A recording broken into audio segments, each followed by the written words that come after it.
ओम शांति। आज 17 जून 2024 के ईश्वरी मधुर महावाक्य सुनते हैं। मीठे बच्चे, याद और पढ़ाई से ही डबल ताज मिलेगा, इसलिए अपनी एम ऑब्जेक्ट को सामने रख दैवी गुण धारण करो। आज की मुरली से प्रश्न है, विश्व रचयिता बाप तुम बच्चों की कौन सी खिदमत सेवा करते हैं? उत्तर है, बच्चों को बेहद का वर्षा दे सुखी बनाना, यह खिदमत है। बाप जैसी निष्काम सेवा कोई कर नहीं सकता। बेहद का बाप किराए पर तख्त लेकर तुम्हें विश्व का तख्त नशीन बना देते हैं। खुद ताउसी तख्त पर नहीं बैठते, लेकिन बच्चों को ताउसी तख्त पर बिठाते हैं। बाप के तो जड़ मंदिर बनाते, उसमें उन्हें क्या टेस्ट आएगा। मजा तो बच्चों को है जो स्वर्ग का राज्य भाग लेते हैं। ओम शांति। मीठे मीठे रूहानी बच्चों को बाप कहते हैं कि अपने को आत्मा समझ बाप को याद करो। ओम शांति का अर्थ तो बच्चों को समझाया है। बाप भी बोलते हैं तो बच्चे भी बोलते हैं ओम शांति, क्योंकि आत्मा का स्वधर्म है शांति। तुम अब जान गए हो कि हम शांति धाम से यहाँ आते हैं, पहले पहले सुख धाम में, फिर 84 पुनर्जन्म लेते लेते दुख धाम में आते हैं। यह तो याद है ना। बच्चे 84 जन्म लेते, जीव आत्मा बनते हैं। बाप जीव आत्मा नहीं बनते हैं। कहते हैं मैं टेम्पररी इनका आधार लेता हूँ, नहीं तो पढ़ाएंगे कैसे? बच्चों को घड़ी घड़ी कैसे कहेंगे कि मन मना भाव, अपनी राजाई को याद करो। इसको कहा जाता है सेकंड में विश्व की राजाई। बेहद का बाप है ना, तो जरूर बेहद की खुशी, बेहद का वर्षा ही देंगे। बाप बहुत सहज रास्ता बताते हैं। कहते हैं आप इस दुखधाम को बुद्धि से निकाल दो। जो नई दुनिया स्वर्ग स्थापन कर रहे हैं, उनका मालिक बनने के लिए मुझे याद करो, तो तुम्हारे पाप कट जाएंगे, तुम फिर से सतो प्रधान बन जाएंगे। इसको कहा जाता है सहज याद। जैसे बच्चे लौकिक बाप को कितना सहज याद करते हैं, वैसे तुम बच्चों को बेहद के बाप को याद करना है। बाप ही दुख से निकाल सुख धाम में ले जाते हैं, वहाँ दुख का नाम निशान नहीं। बहुत सहज बात कहते हैं, अपने शांति धाम को याद करो। जो बाप का घर वह तुम्हारा घर, और नई दुनिया को याद करो, वह तुम्हारी राजधानी है। बाप तुम बच्चों की कितनी निष्काम सेवा करते हैं। तुम बच्चों को सुखी कर फिर वानप्रस्थ परमधाम में बैठ जाते हैं। तुम भी परमधाम के वासी हो, उसको निर्वाण धाम वानप्रस्थ भी कहा जाता है।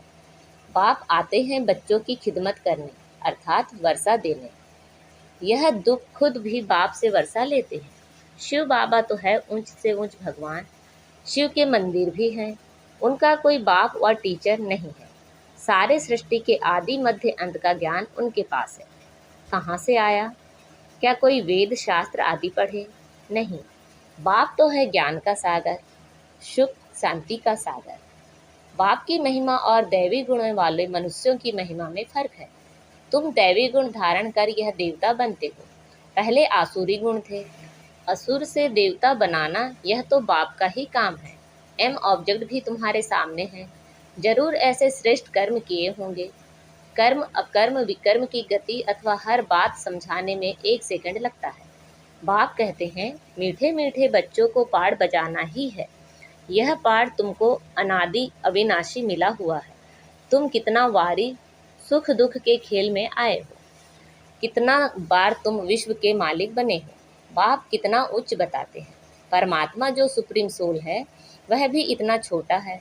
वह बाप ज्ञान का सागर है, तो आत्माओं को भी आप समान बनाते हैं। तुम प्रेम के सागर, सुख के सागर बनते हो। देवताओं का आपस में कितना प्रेम है, कभी झगड़ा नहीं होता, तो बाप आकर तुम्हें आप समान बनाते हैं। और कोई ऐसा बना ना सके। खेल स्थूल वतन में होता है। पहले आदि सनातन देवी देवता धर्म, फिर इस्लामी बौद्धि आदि नंबरवार इस मांडवे में व नाटकशाला में आते हैं। 84 जन्म तुम लेते हो। गायन भी है, आत्माएं परमात्मा अलग रहे बहुकार। बाप कहते हैं मीठे मीठे बच्चों, पहले पहले विश्व में पाड़ बजाने तुम आए हो। मैं तो थोड़े समय के लिए इनमें प्रवेश करता हूँ। यह तो तुम्हारी पुरानी जुत्ती है। पुरुष की एक स्त्री मर जाती है तो कहते हैं पुरानी जुत्ती गई, अब फिर नई लेते हैं। यह भी पुराना तन है ना। 84 जन्मों का चक्र लगाया है, आके इस रथ का आधार लेता हूँ। पावन दुनिया में तो कभी मैं आता ही नहीं हूँ। तुम पतित हो, मुझे बुलाते हो कि आकर पावन बनाओ। आखिर तुम्हारी याद फलीभूत होगी ना। जब पुरानी दुनिया खत्म होने का समय होता है तब मैं आता हूँ। ब्रह्मा द्वारा स्थापना, ब्रह्मा द्वारा अर्थात ब्राह्मणों द्वारा। पहले चोटी ब्राह्मण, फिर क्षत्रिय, तो बाजोली खेलते हो। अब देह अभिमान छोड़ देही अभिमानी बनना है। तुम 84 जन्म लेते हो, मैं तो एक ही बार सिर्फ इस तन का लोन लेता हूँ, किराए पर लेता हूँ। हम इस मकान के मालिक नहीं हैं, इनको तो फिर भी हम छोड़ देंगे। किराया तो देना पड़ता है ना। बाप भी कहते हैं मैं मकान का किराया देता हूँ। बेहद का बाप है, कुछ तो किराया देते होंगे ना। यह तख्त लेते हैं तुमको समझाने के लिए। ऐसा समझाते हैं जो तुम विश्व के तख्त नशीन बन जाते हो। खुद कहते हैं मैं नहीं बनता हूँ। तख्त नशीन अर्थात ताउसी तख्त पर बिठाते हैं। शिव बाबा की याद में ही सोमनाथ का मंदिर बनाया है। बाप कहते हैं इससे मुझे क्या टेस्ट आएगी।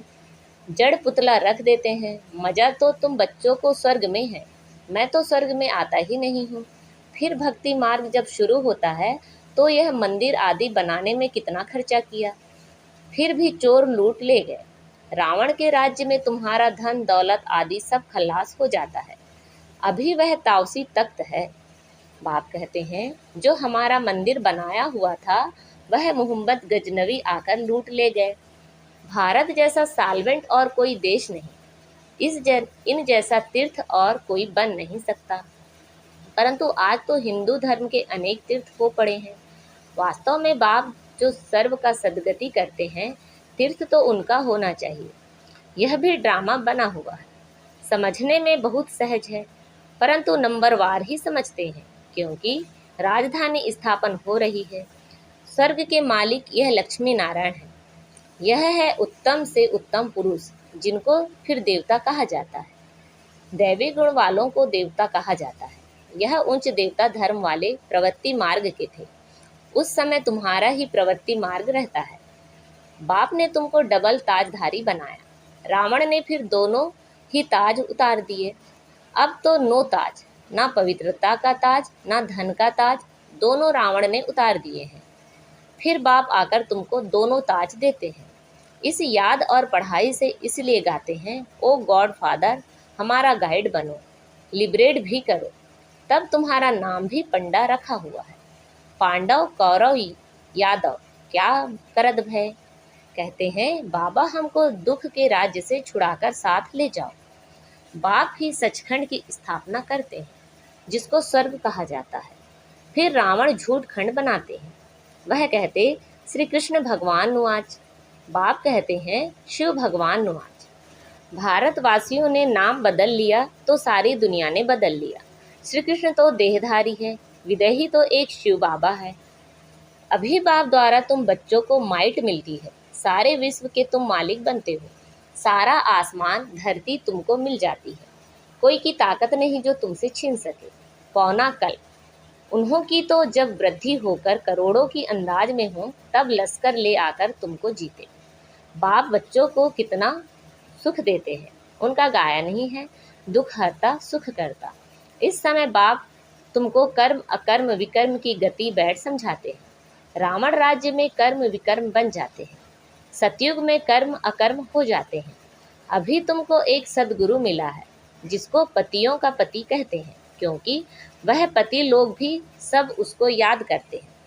तो बाप समझाते हैं यह कितना वंडरफुल ड्रामा है। इतनी छोटी सी आत्मा में अविनाशी पाठ भरा हुआ है, जो कभी मिटने वाला नहीं है। इनको अनादि अविनाशी ड्रामा कहा जाता है। God is one. रचना आदि सीढ़ी और चक्र सब एक ही है। ना कोई रचता को ना रचना को जानती। ऋषि मुनि भी कह देते हम नहीं जानते। अभी तुम संगम पर बैठे हो, तुम्हारी माया के साथ युद्ध है, वह छोड़ती नहीं है। बच्चे कहते हैं बाबा माया का थप्पड़ लग गया। बाबा कहते बच्चे की कमाई चट कर दी। तुम्हें भगवान पढ़ाते हैं तो अच्छी रीति पढ़ना चाहिए। ऐसी पढ़ाई तो फिर 5,000 वर्ष बाद मिलेगी। अच्छा, मीठे मीठे सिखिलदे बच्चों प्रति माता पिता बाप दादा का याद प्यार और गुड मॉर्निंग। रूहानी बाप की रूहानी बच्चों को नमस्ते। हम सब रूहानी बच्चों की रूहानी माता पिता बाप दादा को याद प्यार गुड मॉर्निंग और नमस्ते। आज की मुरली से धारणा के लिए मुख्य सार हैं। इस दुग्धाम से बुद्धि योग निकाल नई दुनिया स्थापन करने वाले बाप को याद करना है। सतो प्रधान बनना है। बाप समान प्रेम का सागर शांति और सुख का सागर बनना है। कर्म अकर्म और विकर्म की गति को जान सदा श्रेष्ठ कर्म करने हैं। आज बाबा ने हमें वरदान दिया है, सदा उमंग उत्साह में रह मन से खुशी के गीत गाने वाले अविनाशी खुश नसीब भव। सदा उमंग उत्साह में रह मन में खुशी के गीत गाने वाले अविनाशी खुश नसीब भव। आप खुश नसीब बच्चे अविनाशी विधि से अविनाशी सिद्धियां प्राप्त करते हो। आपके मन से सदा वाह वाह की खुशी के गीत बजते रहते हैं। वाह बाबा, वाह तकदीर, वाह मीठा परिवार, वाह श्रेष्ठ संगम का सुहावना समय। हर कर्म वाह वाह है, इसलिए आप अविनाशी खुश नसीब हो। आपके मन में कभी वाई आई क्यों मैं नहीं आ सकता। वाई के बजाय वाह वाह और आई के बजाय बाबा बाबा शब्द आता है। आज का स्लोगन है, जो संकल्प करते हो उसे अविनाशी गवर्नमेंट की स्टैंप लगा दो तो अटल रहेंगे। जो संकल्प करते हो उसे अविनाशी गवर्नमेंट की स्टैंप लगा दो तो अटल रहेंगे। अब मातेश्वरी जी के अनमोल मधुर महावाक्य सुनते हैं। जीवन की आश पूर्ण होने का सुहावना समय। हम सभी आत्माओं की बहुत समय से यह आश थी कि जीवन में सदा सुख शांति मिले। अब बहुत जन्म की आशा कब तो पूर्ण होगी। अब यह है हमारा अंतिम जन्म। उस अंत के जन्म की भी अंत है।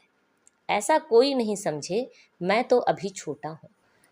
छोटे बड़े को सुख तो चाहिए ना, परंतु दुख किस चीज से मिलता है उसका भी पहले ज्ञान चाहिए।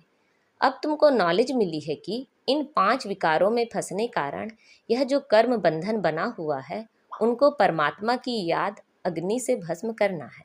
यह है कर्म बंधन से छूटने का सहज उपाय। इस सर्वशक्तिमान बाबा को चलते फिरते श्वासों श्वास याद करो।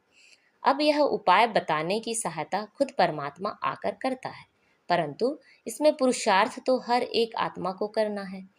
परमात्मा तो बाप टीचर गुरु रूप में आए हमें वर्षा देते हैं, तो पहले उस बाप का हो जाना है, फिर टीचर से पढ़ना है, जिस पढ़ाई से भविष्य जन्म जन्मांतर सुख की प्रालब्ध बनेगी। अर्थात जीवन मुक्ति पद में पुरुषार्थ अनुसार मर्तबा मिलता है और गुरु रूप में पवित्र बनाए मुक्ति देता है। तो इस राज को समझ ऐसा पुरुषार्थ करना है। यही टाइम है पुराना खाता खत्म कर नई जीवन बनाने का। इसी समय जितना पुरुषार्थ कर अपनी आत्मा को पवित्र बनाएंगे, उतना ही शुद्ध रिगार्ड भरेंगे, फिर सारा कल्प चलेगा। तो सारे कल्प का मदार इस समय की कमाई पर है। देखो, इस समय ही तुम्हें आदि मध्य अंत का ज्ञान मिलता है। हमको सो देवता बनना है और अपनी चढ़ती कला है, फिर वहाँ जाके प्रारब्ध भोगेंगे। वहाँ देवताओं को बाद का पता नहीं पड़ता कि हम गिरेंगे। अगर यह पता होता कि सुख भोगना फिर गिरना है, तो गिरने की चिंता में सुख भी भोग नहीं सकेंगे। तो यह ईश्वरीय कायदा रचा हुआ है कि मनुष्य सदा चढ़ने का पुरुषार्थ करता है, अर्थात सुख के लिए कमाई करता है, परंतु ड्रामा में आधा आधा पार्ट बना पड़ा है। जिस राज को हम जानते हैं, परंतु जिस समय सुख की बारी है तो पुरुषार्थ कर सुख लेना है। यह है पुरुषार्थ की खूबी। एक्टर का काम है एक्ट करने समय संपूर्ण खूबी से पार्ट बजाना, जो देखने वाले हेयर हेयर वाह वाह करें। इसलिए हीरो हीरोइन का पार्ट देवताओं को मिला है, जिन्हों का यादगार चित्र गाया और पूजा जाता है। निर्विकारी प्रवृत्ति में रह कमल फूल अवस्था बनाना, यही देवताओं की खूबी है। इस खूबी को भूलने से ही भारत की ऐसी दुर्दशा हुई है। अब फिर से ऐसी जीवन बनाने वाला खुद परमात्मा आया हुआ है। अब उनका हाथ पकड़ने से जीवन नैया पार होगी। अच्छा, ओम शांति।